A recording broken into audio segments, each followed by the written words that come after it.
next guest comes by for a visit, simply divine. Please welcome back to the show the one and only Bette Midler.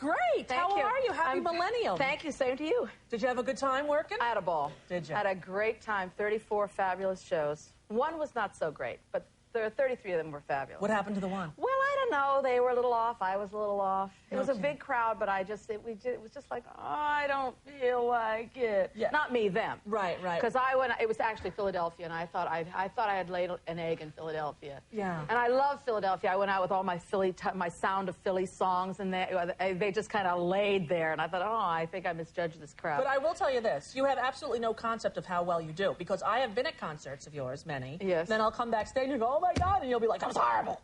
That was horrible. Yes, The audience was bad. I was bad. I think people do that, though. Don't you think people in show business do that? I stunk. You do it more than most. I do? You do. Well, you know it's new millennium.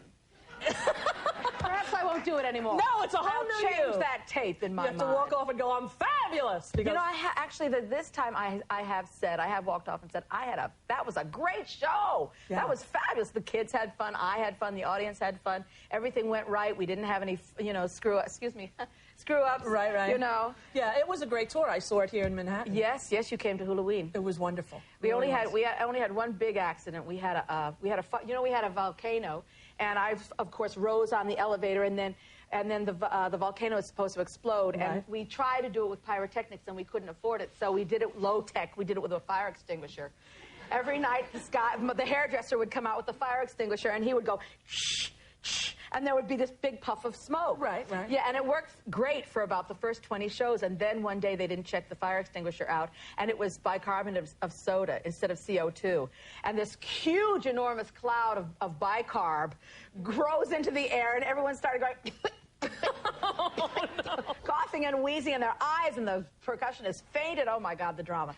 So that was our only accident. What about right at midnight on stage in Vegas? It was too divine. Was it? Too divine. Well, it was hilarious. I must say. I heard what you did. I heard what you did. It's hysterical. This People magazine, it has coverage of it, of you crowning yourself the divine Miss I beg your pardon. I did not crown myself. I was crowned. You were crowned by all of the other superstar divas. But Barbra Streisand showed up. Yes, she did. Well, a Barbra Streisand impersonator showed up. Yeah. The best one. We got the best one. And she came on stage, and she was very grand, and she was very beautiful, and she had long nails and beautiful hair and a gorgeous dress that we made for her. And she would never say anything bad about Barbra. I kind of admired that for an impersonator. Mm-hmm. She would never diss her bread and butter. I thought that was fantastic. Exactly. You know? So she came on, and the dialogue was something like, Barbra, what are you doing here? Oh, my teleprompter broke.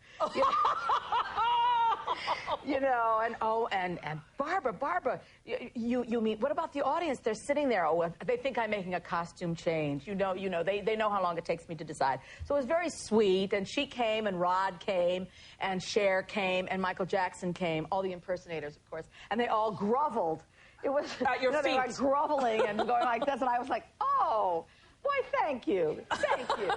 And it was silly, just so silly. And then they gave me a crown and a cape, and I just had a ball. It was just the silliest thing. Now, your family were with you, I take it? Yes, they were. Yeah. They were. Was Sophie to have a good time? She had a great time. Yeah. Well, Las Vegas is so crazy, you know. It's a family town now. It's a family town, and it's built to last. I mean, it's not jerry-built. It's not like a strong wind is going to blow that town away.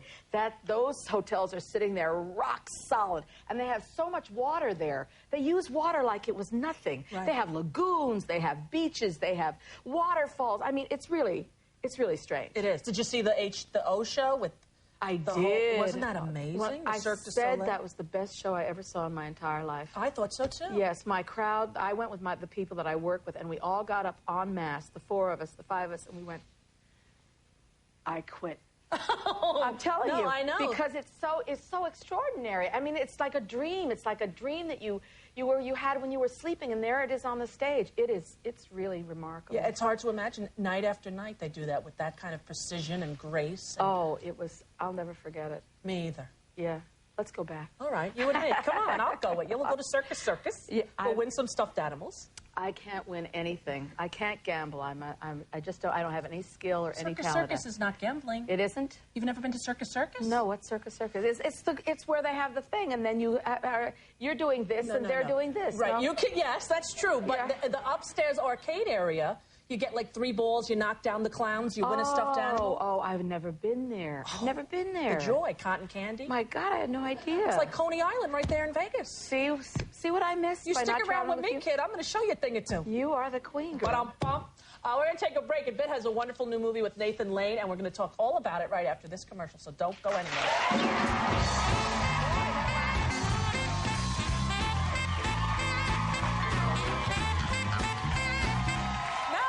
So that's why I didn't know.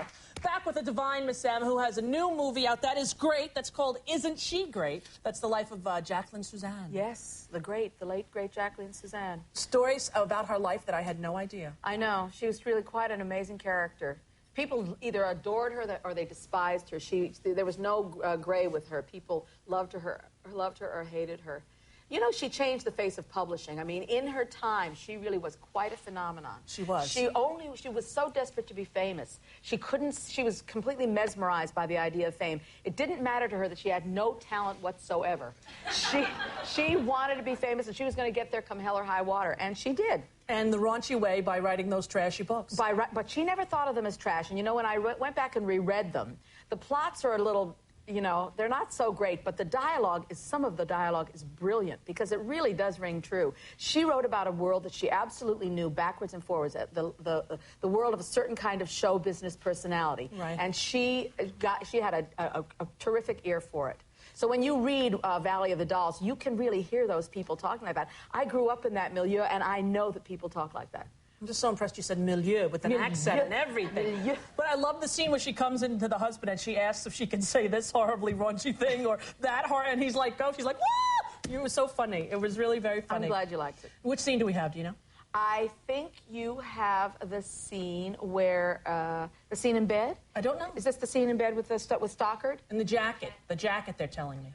And the restaurant. The jacket in the restaurant. Oh, that's a very cute scene. Okay, this is David Hyde Pierce. Right, take a look. The lovely, divine Miss Bette Midler, and Isn't She Great? Look at you. What? Just tell me, what do you call that thing you're wearing? That's a navy blue suit. It's from Brooks Brothers. Brooks Brothers? Yeah, it's an American classic. It's a shroud. It's a garment bag. I can't look. It's hurting my creative juices. I'm having a blockage. Irving, quick. Hey, Irving. Give me your jacket. What? What? People are staring. They're saying, what are Irving and Jackie doing with this stiff? They think it's a tax audit. Honey, give me your jacket. Jackie. Please. I am absolutely not going to wear Irving's jacket.